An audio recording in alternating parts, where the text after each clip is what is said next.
So, the topic I'll be going through is my story of motivational session by successful innovators. The reason we call successful innovators, I'll go in discussion on later part. So, my story, in the sense, let me give a brief introduction about myself. I'm Dr. Ravindranath C. Cherukuri, and I did most of my uh, in terms of research and development, focusing more on cybersecurity and security related issues. So often you see any innovator coming, either he could be a first generation or second generation mostly. So I'm kind of, you can translate into a half of first generation, because on my mother's side, I can always find my uncles or my cousins who are all mostly are innovators. None of them have a regular job. They're all doing some kind of other businesses, either in logistics, either in service industry, either in agriculture, including fisheries and everything. From my dad said, all of them except one black sheep. He runs a bank, a cooperative bank, which mostly operated by him and his my dad's brothers and everything co are related in terms of operation of this cooperative bank. But remaining everybody are part and participle of a regular job, that is 9 to 5 working hours, including myself. I am also prefer to have a 9 to 5 job, but yes, I do mentor. I do have a couple of companies that are running with my proteges or my students, and for which I'm a mentor. And also, I have a couple of patents which have been released out. So you can consider that to be an innovation side from my side. Uh, from that apart, I don't believe there is a term called successful innovators.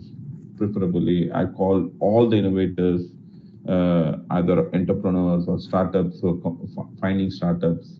They're all are successful because they're able to think something different which nobody else thought of it.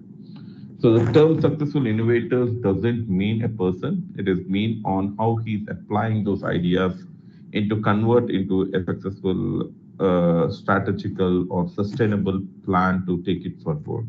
Take it forward in the sense scaling of the idea. So this is what I personally, this is my perspective. When I'm telling this as a perspective, it's my perspective. Some might agree with me, some might not agree with me.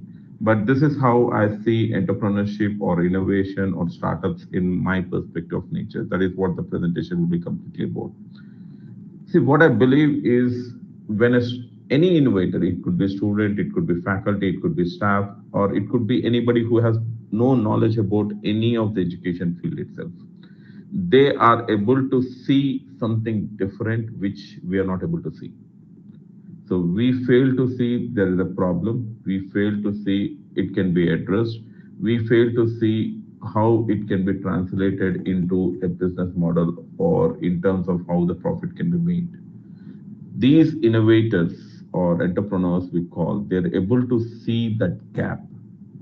Normally, when we do any of the research projects or any of the problems that we take up, we always call in our doctoral research, what is the research gap? What is the gap between this particular work that has been carried out and what you're carrying out? This gap is something that we look in terms of research perspective as a faculty or a student.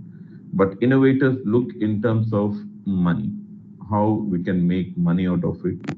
Either it could be socio-economic issues, or it could be directly with respect to the government related issues, or it could be any of the private sector related issues where you identify by working on something, you identify there's a gap and you try to fill that gap with your technical expertise, and you bring out modules or ideas or innovations into filling those gaps. That is what this innovator normally does.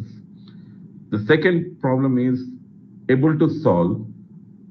These innovators are able to solve something that we don't even understand. So we don't even understand how the agriculture and the logistics operate. But innovators try to rethink, sitting in the foot of the people who are taking the goods, or who are working in the logistics business, or who are like working in the marketing business, how to translate those ideas so that it can help different sectors or different people around them. So that's what these innovators have a better understanding about. even on that nature, they're able to achieve where everybody thought is impossible. For example, the madness of how Ola has evolved, or madness of how these unicorns which have been completely coming on Oyo, or there is a recent study you might have seen. Those are better ideas, idea foods. These guys have came with a small idea of supplying the fresh batter in terms of those idli, and they have churned in a lot of revenue. See, what we are trying to see is there's a perspective for everything that we see. And innovators are normally the people whose mindset and whose alignment is completely different in the terms of alignment, in the terms mechanical. When you have different things operate, there's a specific alignment that needs to be carried out. But these guys operate on a different alignment altogether, which revolutionized them to think outside the box, and traditionally see the problems which we fail to acknowledge. That's what innovation is about. Innovation is nothing but either you're optimizing the resources, or you're optimizing an idea, or you're bringing the service to ensure reduction of the manpower, or reduction of the resources, or any kind of that. Even the reduction of time, services is more of reduction of time, either in logistics or anything. So if you can come up any of these changes, that itself is an innovative idea that you can take onto the platform of work event. And how the innovation works is, for example, now you see Sigway instant delivery. Instant Sigway came into the picture, which is profoundly says, 15 minutes or 30 minutes they will be able to deliver. That's what the connectivity is all about. You are able to maintain the connectivity, you are able to maintain the resources. By going further, I'll show you how these works can be cultured. See, one of the idea that we brought in when we were working, I was actually working as a director for a group of institutions in Bhopal, where some of the students came up with an idea called, at that particular time, that is around about 2011, 2012, they were working on this called door services for most of the cars, which now has picked up and huge revenue has been made up. They are actually working where in terms of cleaning of your cars at your door services, either if you park your car or any damage occurred, instead of going to a repair shop, the repair shop itself will come to your doorstep, or your company where you're trying to operate. They'll work on that, they'll bill you whatever it is required, then they move out on the participate.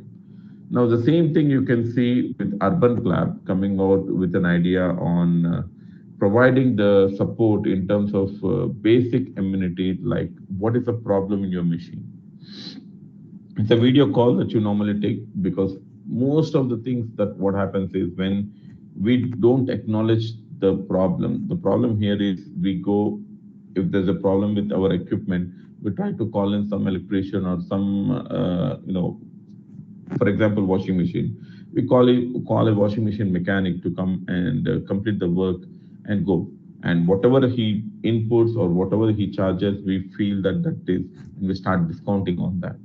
But apparently, what Urban Clap has done is they were giving you first-hand information about what the problem is, and giving you a tentative cost on what the cost is. So when a particular mechanic comes, you have the first-hand information on how to talk to you about the problem, and whether you can understand whether he is telling the same problem to you or not. That something has been achieved through Urban Club programs. Now, what is the story of success? See, story of success is more about, see, you have a product, you need to approach the market. If you approach at the right perspective, it will be a huge success. If you approach at a wrong time, it could be a demise. It could be demise in the sense it will not be as disruptive as nature. For example, COVID has made this online communication, which was there. Microsoft Teams was there, Cisco WebEx was there, where they were promoting. Google Meet is there, Google Chat was there online. These were all available, but the usage of this was very minimal. The usage of this was very minimal because of the pandemic. Now the usage of this has increased tenfold. The production, their record of services has increased tenfold. You understand? The market is actually is not being created, but it was available, so their products which were already available became a huge success. Now you can see there are several of people coming on to catch this wave of online education. Online training is coming on board, ERPs which will be available online. Then you have training programs that is coming on board, skill development, online courses, so on and so forth. Everything is coming now online so that it will be available at your doorstep. They're trying to catch this wave which is already departed after 1.5 years. Now that's what we call as success. If you catch the wave at the first instance itself, I'm not pro to pandemic, but what I'm trying to say is during the pandemic also given you privileges, advantages. If you can find the right wave to catch, then your traversing through that wave would be very much easy because you will be first to the person. Now, in the same thing, in simple times, they were able to better anticipate the market and time of release of their product. You have the innovative ideas, you have great solutions and everything.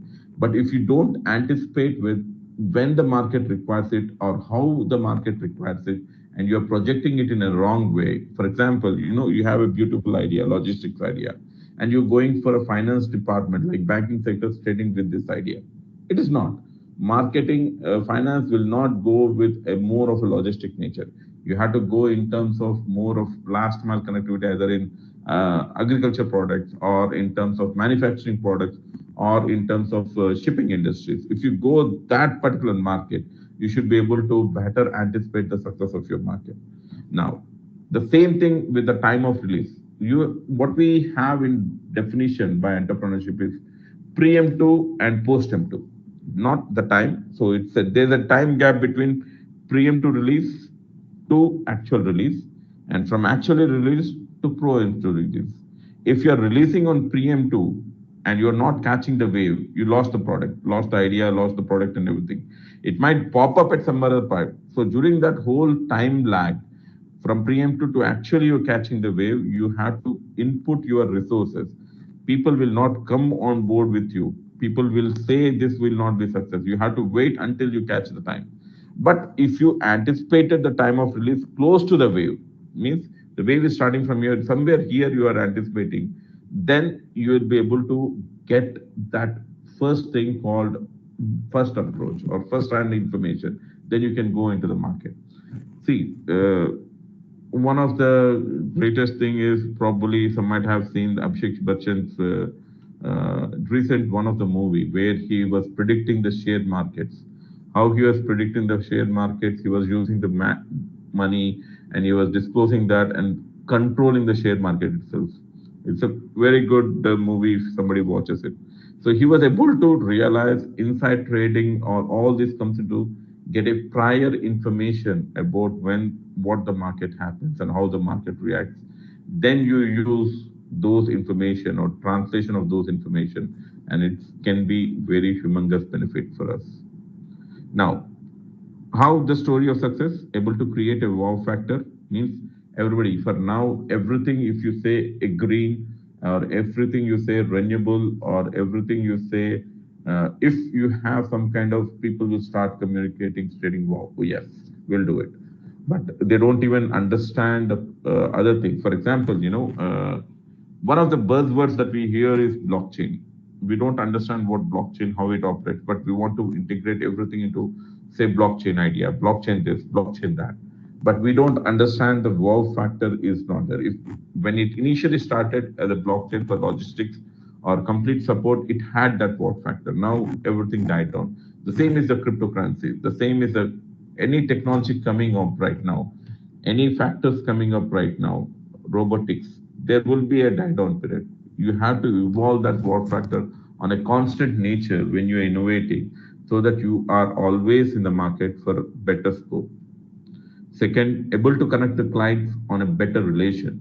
Able to connect the clients in the sense you have to know who the clients are and what's their taking nature is. Means you have to understand, sit in their footpath and understand what their pain is. When you understand their pain, it's mostly what we call as design